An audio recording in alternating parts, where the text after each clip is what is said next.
பல பார்ட்டியில் பல கருத்துக்கள் இருக்கும், கருத்து மோதல்கள் ஆகும். அதுவே இன்னும் ஒரு பிரேக்கிங் பாயிண்ட்டோ ஒரு டிப்பிங் பாயிண்ட்டோ ஆகாது. ஏன்னா ரொம்ப நாளாக இருக்கிறோம், கூட்டணியில் இருக்கிறோம். அந்த சின்ன சின்ன அங்கங்கிற ஒரு லோக்கல் ஏரியாவில் இருக்கிற அங்கே இருக்கிற லோக்கல் ஈக்குவேஷனால் சில கருத்து பரிமாற்றம் ஆகிருக்கலாம். ஆனால் அதுவே ஒன்றும் ஒரு பெரிய இஷ்யூவாக எடுத்துக்கூடாது. ஓவரால் ஒரு காமன் கோலை தான் மனசில் வச்சு கூட்டணிகள்லாம் அமையும். கூட்டணி தற்போது கூட்டணி இப்போ நீங்கள் திமுக கூட்டணியிலே நீடிக்கிறீங்க. இந்த உத்தேச வேட்பாளர் பட்டியலாம் தயாரிக்கிறாங்க அப்படின்ற மாதிரி ஒரு தகவல்லாம் வருது. கூட்டணி முடிவாக்கு முன்பாக நான் அதெல்லாம் ரெடியாக இருக்கணுன்ற மாதிரி கார்கே சொல்லியிருக்காரு. அதுக்கான பணிகள் டெல்லியில் நடக்க போகுதுலாம் சொல்கிறாங்க. அதை பற்றி ஏதாவது தகவல்? நாங்கள் இந்தியா கூட்டணிக்கு இந்திய அளவில் தலைமை தாங்குகிறோம். அந்த கூட்டணியில் திராவிட முன்னேற்ற கழகம் அங்கம் வகிக்கிறார்கள் தேசிய அளவில். தமிழ்நாட்டு அளவில் இந்தியா கூட்டணிக்கு திராவிட முன்னேற்ற கழகம் தலைமை தாங்குறோம். நாங்கள் அந்த கூட்டணி தான் இருக்கோம். நாங்கள் ஏற்கனவே 234 தொகுதிக்கு விருப்ப மனு வாங்கிட்டோம். விருப்ப மனு வாங்கி ஒரு யார் யாரெல்லாம் சீரியஸாக கேட்குறாங்கன்றது ஒரு லிஸ்ட்டு வச்சுருக்கோம். அதுக்கப்புறம் தொகுதி பங்கீடு பேச்சுவார்த்தைக்கு எந்த தொகுதியில் காங்கிரஸ் நிற்க போகுதுன்றதை தீர்மானம் பண்ணிவிட்டு அதுக்கப்புறம் பட்டியல் தயார் பண்ணுவோம். ஆனால் எல்லா தொகுதிக்கும் விருப்ப மனு வாங்கி வச்சுருக்கோம். சட்டமன்ற தேர்தலுக்கு முன்பாகவே மாநிலங்களவை தேர்தல் வருது.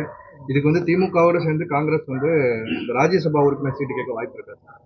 சரி, எல்லா பாசிபிலிட்டிஸும் இருக்குது. அதனால் அது இல்லைன்னா நான் ரூல் அவுட் பண்ண முடியும். எல்லா பாசிபிலிட்டிஸும் இருக்குது. ஒரு பொலிட்டிக்கல் பார்ட்டினா என்னென்ன ஈவெண்ட்ஸ் நடக்குதுன்றதை ஒரு டோட்டாலிட்டியோட பார்த்து தான் அதை வந்து நாங்கள் ரியாக்ட் பண்ணுவோம். அந்த பாசிபிலிட்டிஸ் இருக்குது. மார்ச் 16 அந்த எலெக்ஷன் வருது. இப்போ பிப்ரவரி 22க்கு அப்புறம் திராவிட முன்னேற்ற கழகம் அவங்க வந்து கூட்டணி பேச்சுவார்த்தைக்காக கமிட்டி அமைக்கிறேன்னு சொல்லியிருக்காங்க. அந்த கமிட்டி வரும்போது எல்லா விஷயங்களை பற்றி பேசுகிறதுக்கு வாய்ப்பு இருக்குது. கூட்டணி கொடுத்து மாணிக்கம் தாக்கூர் தினமும் வந்து பல இது பேசிட்டு வர்றாரு. அந்த வகையில் வந்து இன்னைக்கு காலையில் கூட ஒரு ட்வீட் ஒன்று போட்டிருக்காரு, நான் வீழ்வேன் நினைத்தாயோ. அதை பற்றி நீங்கள் என்ன சொல்கிறீங்க? ஒரு கவிதை தானே போட்டிருக்காரு. அதுக்கப்புறம் நீங்கள் அதுக்கு மேலே என்ன அர்த்தம் பார்க்குறீங்க?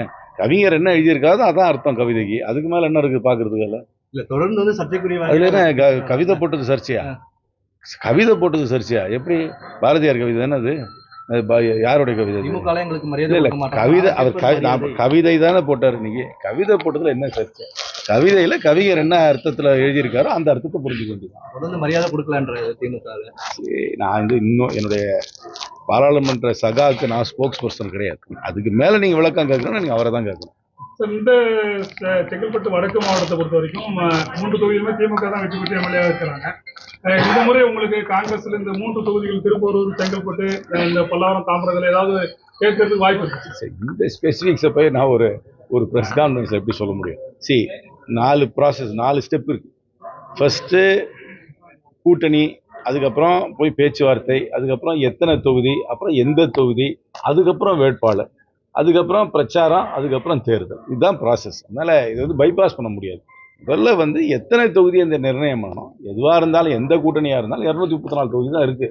அதுக்குள்ளே தான் எல்லாரும் பிரிச்சுக்கணும். புதுசாக ஒரு கட்சி வரலாம், அதுக்குள்ளே அப்புறம் அது வந்து அதை அகாமடேட் பண்ணணும். எல்லாரும் ஒரு கிவ் அண்ட் டேக் பாலிசிக்குள்ளே அந்த 234 தொகுதிக்குள்ளே ஒரு செட்டில்மெண்ட்டுக்கு வருவோம். எல்லா தேர்தலுக்கும் முன்னாடியும் இந்த கேள்வி இருக்குது.